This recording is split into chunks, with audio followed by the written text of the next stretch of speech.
Okay, it's time for a new movie review, and this time it's of the 2022 movie The Batman, starring Robert Pattinson, Zoe Kravitz, Paul Dano, Jeffrey Wright, John Turturro, Peter Sarsgaard, Andy Serkis, and Colin Farrell. Music by Michael Giacchino.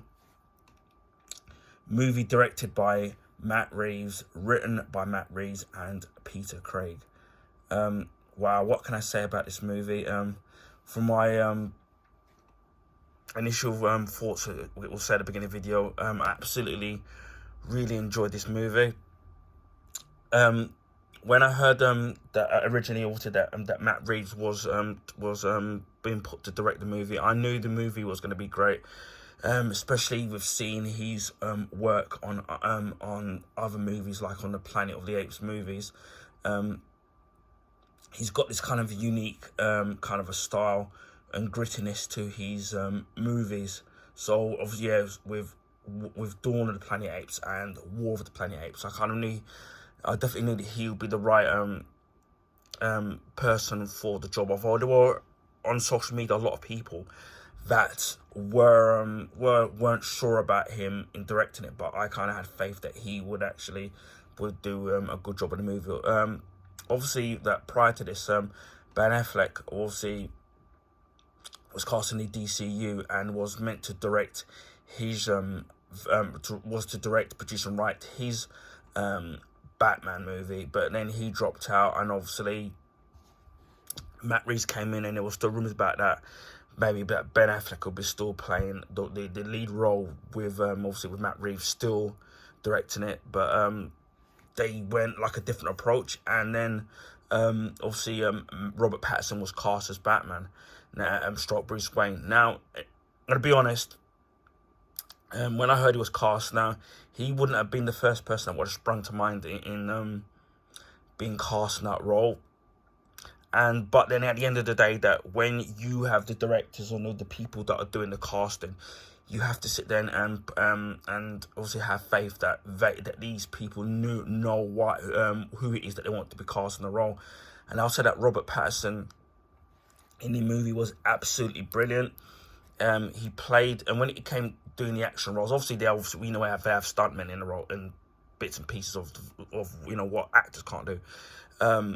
In the action scenes, he was actually really good.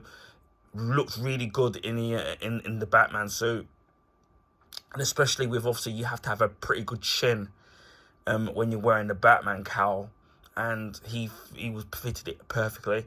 Obviously, he did work out, because obviously there's quite a few scenes in which he's seen without a top on, and you can actually see he's really been doing a physical workout into getting into the role. His Batman, he's a lot more dark. His version of Bruce Wayne, to me, was a lot more darker and a lot more moody. And it's not necessarily a bad thing, but he was absolutely great in that version of Batman and also of Bruce Wayne. Obviously, in this, this Batman wasn't connected to the DCU. Obviously, that just recently finished with Aquaman and the Lost Kingdom. This is probably, you would like to say, an Elseworlds version of Batman, its own universe, similar to what they did with the Joker. And as I said, Rob Pattinson was really good enrolled in portraying Batman. It's supposed to be year 2 into his role of Batman, so when the movie starts and all the stuff happens, it's already established that obviously that Batman's been around fighting crime for the past couple of years, which is good, because there've been so many movies, and even animated movies, animated movies as well, should I say, animated series, where we've seen Batman's origin, and now we all know pretty much the origin of his father Thomas and Martha Wayne being brutally murdered, and then obviously him being an orphan, and then Alfred raising him, and then him basically wanting to fight crime, and then using the persona as Batman to strike fear into the hearts of Gotham with the villains, and obviously with him being vengeance, which obviously that word does prop up quite a lot in this particular movie. But as I said before, he was absolutely great in the actual movie, and perfect casting. Obviously for those people know that obviously you've got the dark and the way that Batman is, and then you have the playboy side of Bruce Wayne. In this, with Year Two, we don't see the playboy side of Bruce Wayne. We just see more of a moody kind of a character that is more of a recluse and wants to keep himself and wants to also be Batman. Now, we all, and I don't know if more people know this, but with the Bruce Wayne and Batman identity, it's the Bruce Wayne identity is the facade, and the Batman identity is the real him, which does dwell on in this movie, which is actually mentioned. So I'm hoping that with hopefully obviously they are going to be filming Batman 2 and maybe another one. Hopefully we have a series of them. We'll start to see obviously the playboy Bruce Wayne kind of start to come in, because obviously he has to sit and hide that the duality of Bruce Wayne and Batman. But as I said before, absolutely brilliant. Zoe Kravitz as Selina Kyle, I think she was absolutely brilliant. Looked almost catty in terms of her movement and her performances, and her version of Selina Kyle, the way she was being a thief, and the way that and even the way she fights and then she still seems to survive, and her mannerisms, pretty much to me spot on from the comic book version of it. Though I'm really glad that they've got that right. I know there's going to be so, there's going to be some people going to be pretty upset because she was cast as Selina Kyle, because Selina Kyle is generally seen as being white, and obviously she, as a person of colour. But then we've seen Eartha Kitt play Catwoman before in the 1960s Batman series, so it kind of didn't really kind of bother me as long as the person is good in the role. Jeffrey Wright, as always, was absolutely fantastic in his role as Lieutenant Gordon.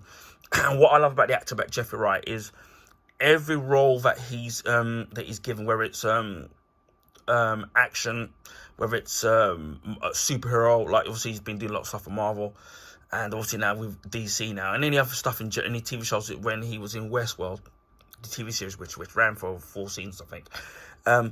Every role that he sinks his teeth into, he always gives 100% in terms of acting. I would say even 110% in his acting. And each of the characters that he always plays, they're always so different. You can never say that each of the characters that he's played in whether it's movies or TV shows, there's a sense of familiarity with the characters. He always plays characters so well.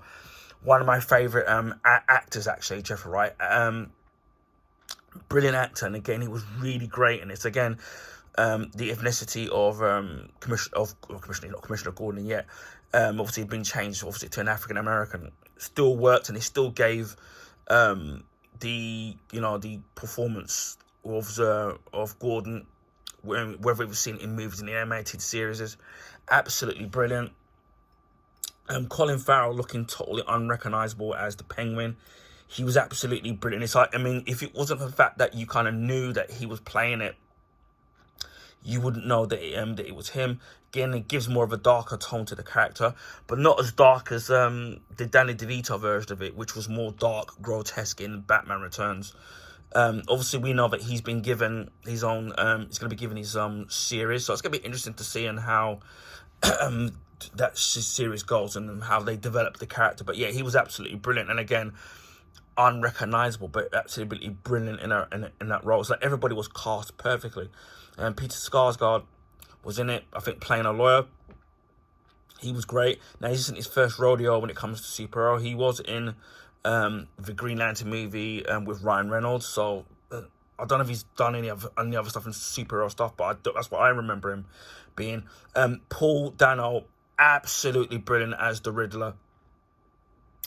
Absolutely completely creepy in terms of the way his character is, and then especially when you see him without the mask and his facial mannerisms and the noises that he makes and thinking he's clever. He's, to me, an absolute standout and a very different Riddler to what we've seen from the Batman animated series to Also to the Jim Carrey Riddler that we've seen in Batman Forever. Completely different take on the actual character, but yet still using riddles to, you know, to do what he has to do. And the fact that the character isn't, he has to use his brains rather than his brawn, because it's not a very obviously strong character, say, like of a Bane or a physical character, but his mind is, and he was absolutely brilliant, and his face was he was absolutely creepy this movie. His performance was a complete standout. He actually, I think you may have seen a couple of the videos that I've done regarding the Riddler comic, from the DC Black Label, where Paul Dano's actually written a Riddler comic, and he was asked by Matt Reeves to do to write like a backstory on the Riddler character, and he wasn't sure that he didn't think that he would be sitting there and being given that DC would allow him to be to have his own comic. And then I read somewhere that that Matt Reeves gave him the phone call to say that he's that DC have basically commissioned it, and it was actually very well received, very, very positive. So it just shows you the talent of the actual actor and as a writer.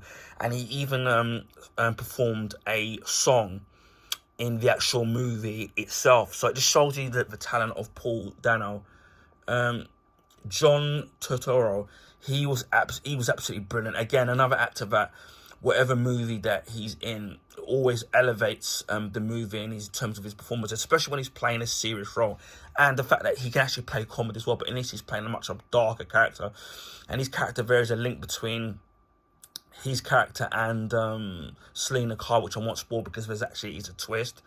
And but yeah, absolutely brilliant. One of the things that I absolutely loved about the movie was the actual film score by Michael Giacchino, where you hear his Batman theme, goes dun dun dun dun dun dun dun dun, and you kind of, some bits of the movie you actually really kind of hear it, where it's really heavy, and then sometimes you kind of hear it in the background where it's kind of melding into the background where you can actually hear it. And that's one of the things that I really did absolutely love about this movie, is the actual film score with obviously with the Batman, his own particular theme. Obviously, we think of the Batman theme with the Danny Elfman theme. Obviously, that was in the with the Michael Keaton Batman, and obviously and then the Batman animated series. But this actual theme absolutely works really well. To me, it's a standout. And if you've got like a home cinema system, or if you've seen it in the actual cinema, I can't imagine on how good that this would have sounded in the cinema, whether you got the latest sound system.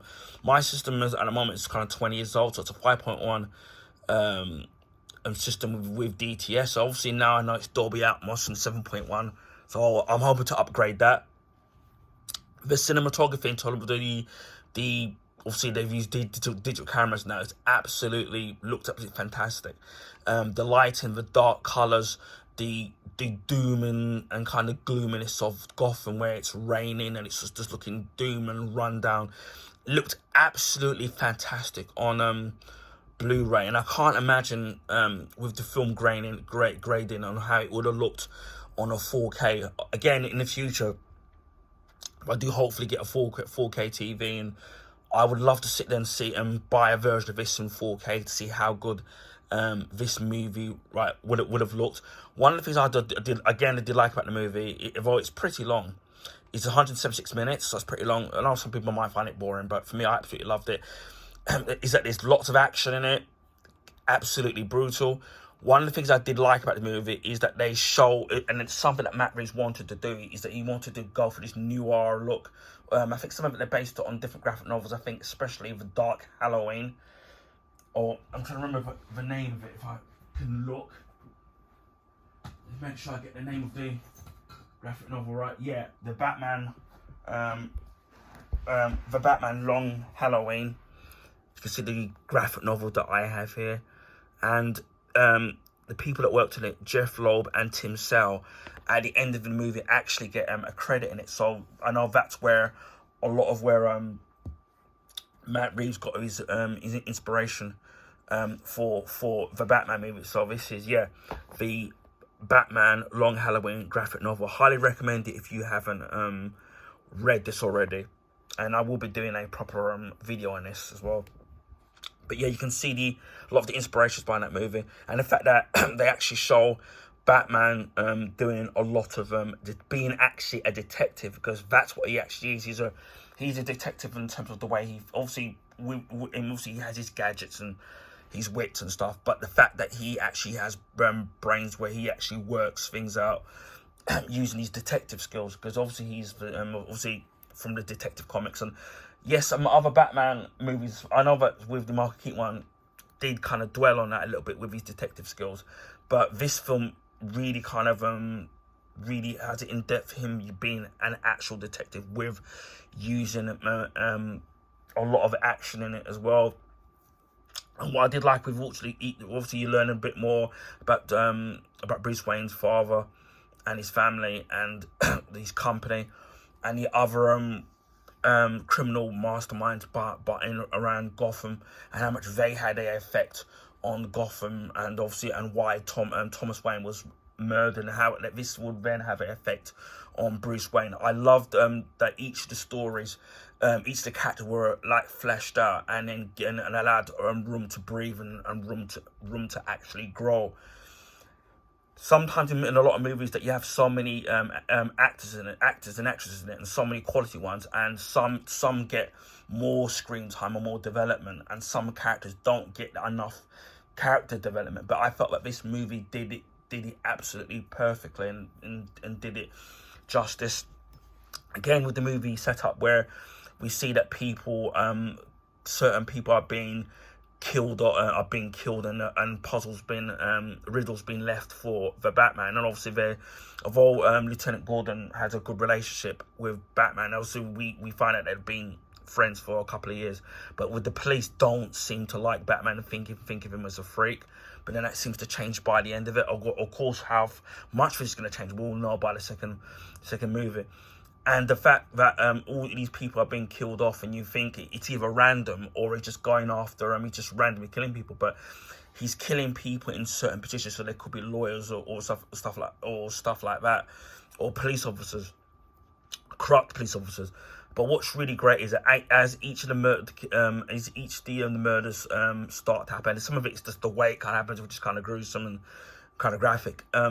We learn that each of the people being murdered and the riddles being left for Batman are not random. They're all linked to something, and it all goes back to Thomas Wayne and Gotham. And I do love the way that as you watch the film as it goes along, you slowly start to see the puzzle being put together, which is what the Riddler is doing. But the way that the Riddler does it, and again, he's more of a brain character, not a physical character, I thought was absolutely great. Again, as I said, Paul Dano was absolutely brilliant in this. As well, the action in it and the color grading, as I keep saying, was absolutely fantastic. There's a post-credit scene with another character, another familiar DC character. Now, whether or not that character is going to be in Batman 2, we don't know. But as I said before, what I love about one thing that DC kind of get right is every time they have to reinvent the Batman character, they always find a way of doing and adding something new and fresh to the Batman mythos.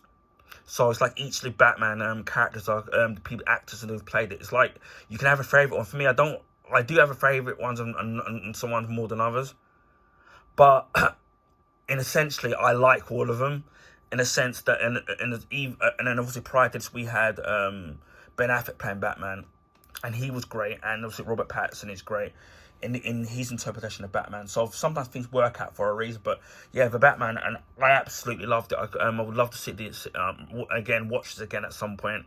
And again, as I said, if eventually I do get a 4K TV, I definitely would love to see this on a 4K big screen, just to see the quality of as I said, even the raindrops and the gloominess of Gotham were absolutely great. So yeah, this is my review of The Batman. Drop a comment if you liked it, and I'll speak to you again in the next video. Bye for now.